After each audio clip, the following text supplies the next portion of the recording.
Bonjour à tous et merci d'être avec nous cet après-midi ici même à Bassin-la-Bouche et Canal Austral, bien entendu, dans cette émission qui s'appelle Zigzag avec un Z et un Z, la dernière lettre de l'alphabet, parce que aujourd'hui on va parler de quelque chose qui est vraiment intéressant, parce que de quelque chose qui va nous faire réfléchir.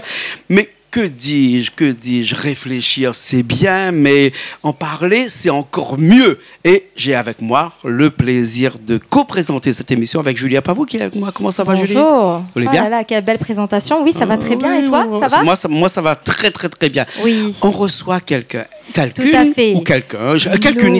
Elle s'appelle. Oui, nous recevons Mathilda Moutoussamy. Bonjour Mathilda. Bonjour. Comment ça va? Très bien.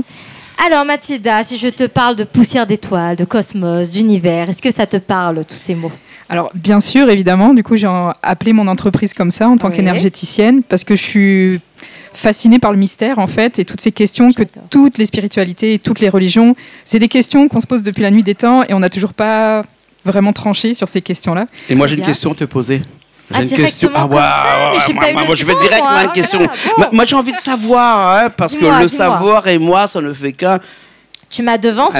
Oui, c'est normal, mon cheville, enfin. Oui, t'inquiète, on a l'habitude. Mathilda, est-ce qu'on peut considérer que tu es une médium? Oui, bien sûr. Une guérisseuse? Bien sûr. Thérapeute scientifique? Énergéticienne? Scientifique? Non, pas du tout. Spirituelle? Absolument. Prêtresse? Oui. Ou sorcière? Tout à fait, sorcière. Eh bien voilà, maintenant qu'on connaît, on peut passer aux choses sérieuses. Oui. C'est-à-dire on va commencer à lui poser un certain nombre de questions qui va nous permettre de savoir ce que c'est qu'une thérapeute énergétique. Tout à fait, on va entrer dans le vif du sujet. Exactement, si tu veux bien sûr. Bien Mathilda, entendu. On t'appelle Mathilda? Oui, tout à fait. Bien sûr, Moutoussamy. Moutoussamy. Bon, un peu bon camarade Moutoussamy ici. Voilà. Salut, nous faisons un petit coucou ici à La Réunion. Voilà. Alors, moi j'avais déjà une première question. Dis-moi, le fait que tu es, admirative et le fait que tu te sens poussée par cette voie, on va dire, de thérapeute, d'énergie, de cosmos, des choses qui ne peuvent pas s'expliquer forcément. Est-ce qu'il y aurait quelque part aussi un don ou quelque chose qui, depuis toute petite, s'est déclenché en toi et qui, à l'âge adulte, s'est confirmé? Est-ce qu'on est dans ce schéma-là? Alors, pour moi, oui. Après, j'aime bien dire que si on travaille tous, on peut tous connecter et se mettre à parler aux arbres et voir des trucs. Oui. Mais effectivement, je viens de famille où les arrière-grand-mères, ça a sauté plusieurs générations. En France, c'était sourcière et ma grand-mère créole qui savait plein de choses, on ne sait pas comment, etc. Savait soigner avec les plantes, dans les espaces créoles où c'est souvent le cas. Quoi. Bien sûr, tu parles de quelque chose qui est important, Julie, c'est-à-dire les échanges entre les arbres. Les échanges énergétiques, c'est un petit peu comme les plantes, les arbres, comme Avatar, non? Un peu comme Avatar, il y a une connexion avec la nature qui est très importante. Entre nature, et en effet, je pense que depuis des siècles et des siècles, l'homme est amené à communiquer avec la nature, avec des choses spirituelles et des esprits qui ne se voient pas forcément et qui ne s'expliquent pas forcément de manière scientifique. Mais en effet, ça fait partie de nous et ça fait partie de notre identité et de l'être humain quelque part. Mais donc, tu me disais que c'est un don. Et comment donc tu es arrivé à exploiter ce don, à exploiter cette façon de voir les choses, de voir la vie et d'une certaine façon de délivrer des messages aux êtres humains? Alors, moi, j'ai un parcours un peu particulier parce que j'ai fui ça toute ma vie, en fait. Ah ouais, d'accord. C'était là. Et plus tu fuis quelque chose, plus ça te ça te rattrape. Voilà, et ça m'a rattrapé vers 2012 en fait. Je voyais des choses régulièrement, mais j'avais peur déjà. En général, quand on se met à voir des choses, à l'époque, il n'y avait pas Google, il n'y avait pas Internet, on n'en parlait pas sur les médias. J'avais très très peur et j'ai trouvé des gens qui m'ont rassurée en fait ici à La Réunion, parce qu'il y a beaucoup de guérisseurs sur l'île. Tout a commencé par une maladie quand même, non? Ouais, c'est ça. Et j'étais malade et la médecine classique ne pouvait plus rien faire pour moi en fait. Du coup, j'étais en impasse. Oui. Du coup, il a fallu que je trouve des solutions et je suis allée voir tout le monde. Une médecine holistique, c'est ça. Si on peut dire ça. Et du coup, est-ce que justement tu t'es guérie par les plantes? De quelle façon? De quelle manière? Moi, le chemin était vraiment que énergétique du coup. Donc j'ai rencontré des gens ici qui ont réactivé ce truc que je voulais pas voir en fait, qui a un peu réactivé ma médiumnité. Troisième œil. Ouais, troisième œil ouvert, du coup. Et après, une fois que tu as ton troisième œil, tu es beaucoup plus autonome pour savoir, pour comprendre, ok, qu'est-ce que c'est, comment je me guéris, qu'est-ce que je dois faire pour Est-ce qu'on parle bien aussi de l'alignement des chakras, du kundalini, etc. Bien sûr, mais aussi des états de transe qu'on peut retrouver dans certaines danses traditionnelles, etc., qui permettent de relâcher, de passer de la résilience, de libérer beaucoup de choses aussi. Tout à fait, c'est parce que je pense que tu étais dans le refus et d'une certaine façon l'accepter, c'est aussi se connecter aux ancêtres, hein, c'est transcendant tout ça. Donc je pense qu'on se sent mieux aussi dans notre peau une fois qu'on l'a accepté. C'est l'histoire de beaucoup de guérisseurs. Souvent on est malade avant d'être guérisseur. Les coupeurs de feu, généralement, ils ont des problèmes de brûlure avant qu'ils commencent à couper le feu, etc. C'est chemin classique. De toute façon, est-ce qu'on est thérapeute énergétique ou bien sinon on le devient? Est-ce qu'on est thérapeute énergétique ou bien sinon on le devient? Est-ce que c'est un don, c'est un sacerdoce ou bien sinon ça s'apprend, ça se passe de gourou en gourou, de prêtre en prêtre, parce que je sais que tu as voyagé beaucoup, que tu as fait l'Égypte, tu as fait là où s'habille en orange, là, comment ça s'appelle là-bas ça, en Asie hein? En Asie, ouais. En Asie, oui, effectivement, ouais. Dans les moines, avec les moines. Hein, les moines tibétains. Tibétains. Et tu as appris ou bien sinon c'était vraiment en toi depuis avant? Alors j'ai appris aussi à l'extérieur parce que même si il faut de la maîtrise, il faut maîtriser les choses, sinon tu restes dans la peur en fait d'une certaine manière. C'est toujours rassurant d'aller voir des gens et aussi l'accompagnement thérapeutique qui demande aussi des précautions. Il ne faut pas faire n'importe quoi. Donc c'est un don qu'on a, mais il faut le soigner, il faut l'élever, il faut l'éduquer pour faire en sorte qu'in fine, on peut maîtriser tout ça. Et donc une fois qu'on a maîtrisé tout ça, on peut soit le passer sous forme de professeur qui passe quelque chose à l'autre, ou sinon tu peux aider les autres, comme dit Julie là si bien, là, aider les autres sous forme de guérison. Voilà, on peut aider les gens sous forme de guérison. Donc je fais ça, je fais de la séance individuelle. Je fais aussi de l'accompagnement pour les gens qui ont besoin de maîtriser leur médiumnité, qui ont des capacités, qui voient des choses, qui entendent des choses, etc. Et je fais aussi des formations pour les personnes qui sont prêtes à passer le pas. À l'étape supérieure. D'accord. Et donc concrètement, comment ça s'est passé? Du coup, tu as eu cette révélation, tu l'as acceptée. Et ensuite, quelle a été la démarche supérieure, comme on peut dire, quelle a été la démarche suivante? J'ai eu un gros moment où je me suis mis à voir vraiment toutes les couleurs, entendre plein de choses autour de moi, entendre les arbres chanter. Enfin voilà, on peut vraiment entendre beaucoup de choses dans certains états de conscience modifiés. Oui. Et après, j'ai fait des formations. Au départ, c'était vraiment pour me guérir moi. D'accord. Et de fil en aiguille, en fait, les guérisseurs me disaient non, mais t'es guérisseuse. Et en fait, il y a une dame à Étang Salé qui a commencé à me dire je vais t'envoyer du monde. Et j'ai trop de monde. Est-ce que je peux t'envoyer du monde? J'ai démarré un peu comme ça, sans avoir beaucoup de confiance, du coup, parce que j'étais. Tu doutais un petit peu de tes capacités. Pour moi, c'était un peu comme si ça m'est tombé dessus. Hein. D'accord. parce que il y a aussi, moi je viens d'une famille où ma grand-mère pratiquait en magie noire, du coup, en jetant des sorts. Oui. Donc il y avait ça dans la famille, il y a des histoires comme ça, et moi je veux pas, voilà, c'est pas mon truc. Tu voulais pas être là. Voilà, et je voulais pas être assimilée à ça. Donc c'était beaucoup de se confronter à ça, comprendre aussi cette histoire. Pourquoi il y a ça. Tu veux dire que tu ne crois pas en l'au-delà? Si, Bien sûr, ça n'a rien à voir. L'au-delà. Parce que tu vas même plus loin. J'ai fait une NDR, donc je suis passée de l'autre côté, je suis revenue. Ah oui, tu as aussi cette expérience. Tu as fait ce qu'on appelle une EMI, une expérience de mort imminente, qu'ont plusieurs personnes qui passent un petit peu de l'autre côté, qui voient des choses et donc qui reviennent et qui peuvent mieux expliquer et mieux appréhender un petit peu ce que c'est que la vie. Et donc c'est ça que tu utilises pour soigner tes patients. Aussi quand même. C'est ça. Ouais. La vie ne s'arrête pas. La vie ne s'arrête pas. Là, tu dis aussi, Julie, si tu me le permets, oui, bien sûr, vas-y. Tu me dis. Oui, vas-y. Merci. En tant que praticienne, donc du coup, comment est-ce que tu interviens auprès de tes patients? Comment ça se passe? Une séance, par exemple, quelqu'un qui se pose la question, est-ce que j'ai un don ou pas? Ou je cherche tout simplement à me rééquilibrer, je cherche tout simplement une harmonie, un bien-être. Comment ça va se passer au niveau de ta séance avec ce patient? Alors déjà, je travaille en ligne parce que je voyage énormément sur les lieux sacrés, beaucoup aussi sur les lieux très forts énergétiques. La Réunion, en fait partie. Oui. Et les personnes viennent avec des thématiques très très différentes. Je peux peut-être parler, par exemple, hier, j'ai eu un monsieur qui est en impasse thérapeutique médicale. D'accord. Du coup, avec beaucoup de pathologies. Donc, on essaye d'améliorer l'état, d'aller petit à petit pour que l'homéostasie puisse se remettre en place dans le corps. J'ai des personnes qui aiment bien l'énergétique et qui connaissent, donc qui font des rééquilibrages régulièrement, où on va juste rééquilibrer les chakras, rééquilibrer les corps, faire du nettoyage, etc. Exactement. Il y a des gens qui peuvent venir me voir parce qu'ils veulent vendre leur maison, ils n'arrivent pas à vendre leur maison. On peut travailler là-dessus aussi, d'un point de vue énergétique. D'accord. Et donc ça peut être très divers et varié. C'est sur la pensée positive, etc. Oui.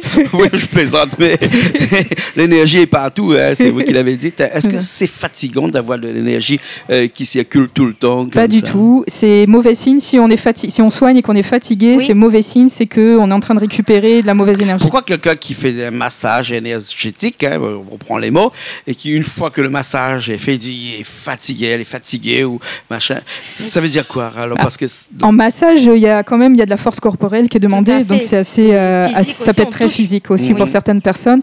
Mais normalement, en énergétique, ça doit pas fatiguer. Un bon guérisseur doit connaître ses limites, de pas aller au-delà. Et sinon, c'est qu'il récupère des énergies il faut bien Négatives. mettre des bonnes barrières. d'accord. Est-ce que tout le monde peut recevoir cette énergie?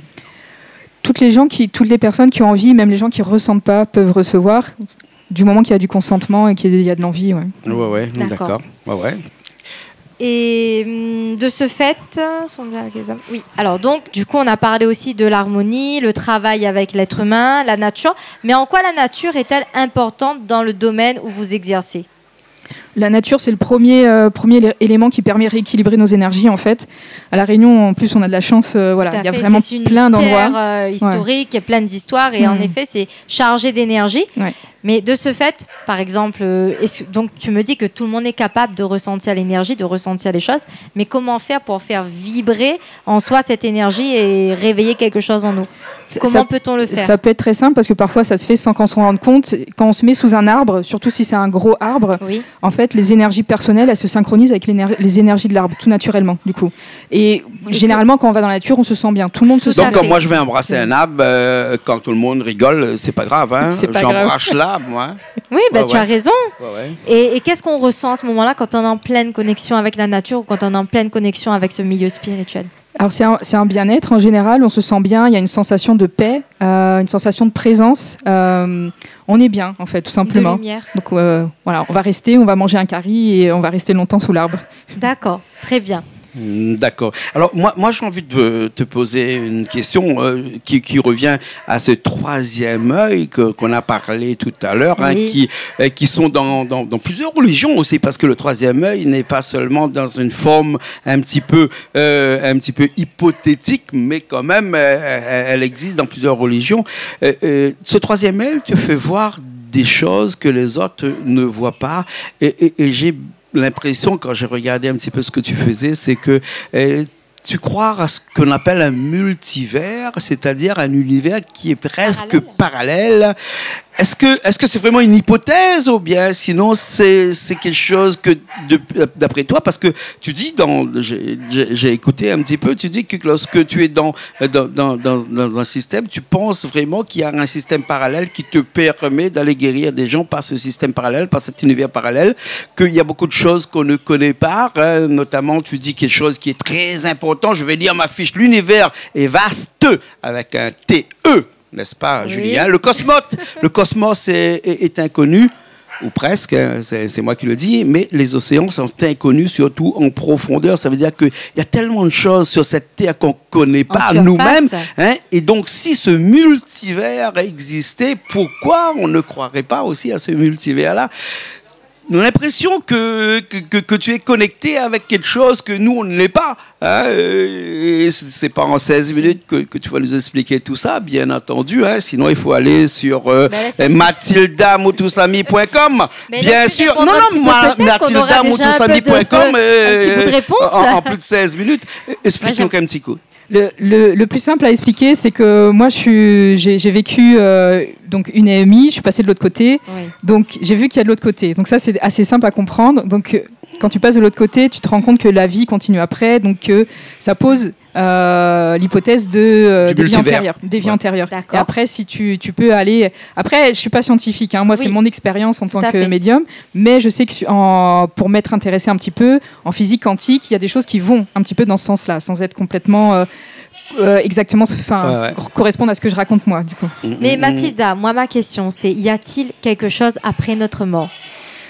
Pour moi, oui. Après, je peux pas le prouver scientifiquement, mais on est nombreux à être passés de l'autre côté, à dire, voilà, et que c'est beau de l'autre côté, à dire en général que c'est chouette. C'est beau, c'est bien. Donc, à ce moment-là, est-ce que nous sommes toujours en contact avec l'être aimé, les gens que nous aimons, les gens que nous avons chéris de notre vivant? Est-ce qu'on est toujours en contact ou pas?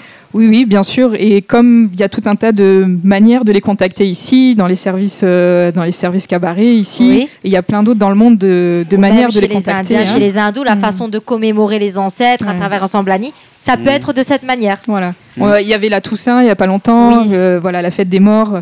Aux Antilles aussi, on fête beaucoup ça, avec cette notion de pouvoir communiquer à un moment donné et les honorer. Et est-ce que aussi ça peut se faire au travers d'un ressenti, c'est-à-dire au niveau de la nature, du vent qui passe, d'un papillon qui vient se poser sur nous, d'un insecte, d'un animal qui vient comme ça, un oiseau?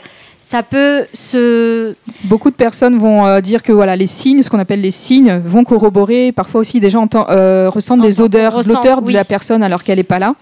Voilà. Après, ça ne peut pas être tranché scientifiquement, mais effectivement, il y a plein de petits signes comme ça. On peut faire un lien. Qui, dans tous les cas, font du bien, du coup, pour dire, voilà, même si la personne est morte, voilà, la connexion de cœur, elle reste. D'après toi, c'est tout nouveau pour nous, ou bien sinon ça existait depuis avant? Parce que tu parlais de l'énergie quantique tout à l'heure, et ça c'est nouveau. Hein, mais est-ce que ça existe depuis avant, mais on commence tout de suite à le développer? Moi, je viens de l'histoire en fait, donc je m'intéresse beaucoup un peu à ce qui a été fait avant, et la majorité des cultures ont cette conscience-là, ont toujours des personnes désignés dans la communauté pour communiquer avec l'au-delà. C'est tous les hommes médecine, chamans, etc. Ça existe dans ça existe. Et c'est vraiment, en fait, c'est la rationalité au XVIe siècle en France, en Europe, qui a été exportée avec le colonialisme, qui a beaucoup diabolisé en fait toutes ces. Et du coup, c'est un autre paradigme. Du coup, la pensée occidentale rationnelle qui fait qu'on a un peu gommé ça. Donc après, voilà, il y a des dialogues qui se font. À La Réunion, beaucoup de médecins, beaucoup de gens dans le milieu médical sont assez ouverts à ces choses-là. Ça dépend des endroits. Aux États-Unis aussi, les praticiens Reiki peuvent être dans les hôpitaux, etc. En France, les coupeurs de feu sont dans les hôpitaux. Mais bon, c'est les seuls à peu près tolérés aussi en métropole. Voilà, donc ça avance. Et je pense que moi, j'ai envie qu'on dialogue, en fait, parce que les deux médecines sont complémentaires, à mon sens. Et à mon avis, ça fait partie de nous, ça fait partie de notre identité. Et d'ailleurs, tu nous disais aussi qu'il y a les plantes. Et justement, comment soigner avec les plantes? C'est-à-dire, est-ce que toi, tu m'as parlé de sorcières, hein, puisqu'évidemment, je pense qu'il y a des sorcières modernes, nouvelle génération. Et la sorcière, ce n'est pas forcément quelque chose de péjoratif ou de négatif, comme tu l'as dit. C'est justement le travail avec les plantes et c'est peut-être même soigné par notre médecine. Donc, comment est-ce que ça peut se passer? Comment est-ce qu'on peut être soigné, mais pas de manière scientifique, justement? Alors, moi, c'est pas ma spécialité. Il faut aller voir les tisaneurs, du coup, pour ça. D'accord. Et moi, je vais travailler vraiment d'un point de vue énergétique. Je vais pas forcément faire ingérer la plante ou dire à la personne de faire la plante, en fait. Mais on peut se connecter à l'esprit de la plante, en fait. Moi, c'est vraiment dans cette manière-là. Comment on peut communiquer avec la plante et l'énergie de la plante. Et en fait, il peut déjà se passer des choses... très forte. D'un point de vue intuitif, un tisaneur va savoir quelle plante pour quelle pathologie ou quelle plante pour telle personne, parce que c'est pas forcément la même pathologie pour la même plante, etc.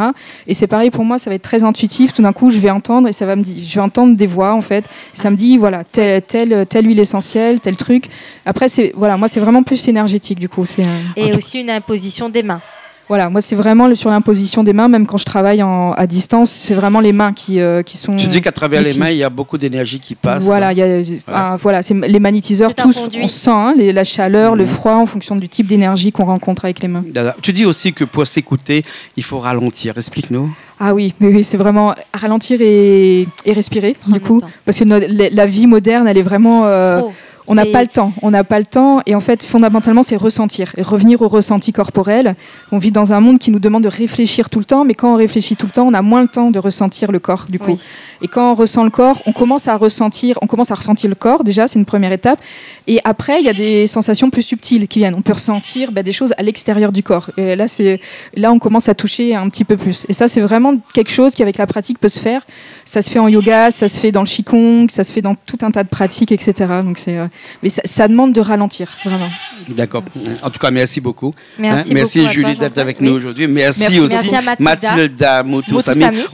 Il faut rappeler, je l'ai dit tout à l'heure, tu travailles toujours en ligne, Mathilda Moutoussamy. Donc on peut y aller. Moi je suis allé sur le site et donc tu peux faire des rendez-vous. Tu peux prendre des rendez-vous sur un site. Sur le site. Il s'appelle comment ce site-là? Mon site c'est mathildamoutoussamy.com. Du coup on peut prendre le rendez-vous en ligne directement. Et après, les sessions sur Zoom, du coup. Sur Zoom, hein, sur Et Zoom. du coup, tu as la Réunion pour combien de temps? Là, je suis encore 2 semaines à La Réunion D'accord. et je vais explorer un autre espace sacré. Du coup, je vais à Bali. Oh, Voilà. super. Je vais aller voir l'île des dieux. Du coup. Voilà, Donc, ok. l'île des dieux, d'accord. Bah écoute, j'espère que tu reviendras et que tu nous diras Avec tout plaisir. de ton expérience à Bali. Voilà. Parce que c'est un endroit aussi qui a beaucoup d'énergie. J'en ai entendu beaucoup de choses. Et on attendra ton retour tout simplement. D'accord. Merci beaucoup. Merci à toi Julie. Mathilda. Merci Jean-Claude. Merci Richard, qui était la technique aujourd'hui Merci, avec Richard. nous. Puis après, on se retrouve la semaine prochaine dans une nouvelle émission Zigzag, émission culturelle sur Canal Austral, bien sûr.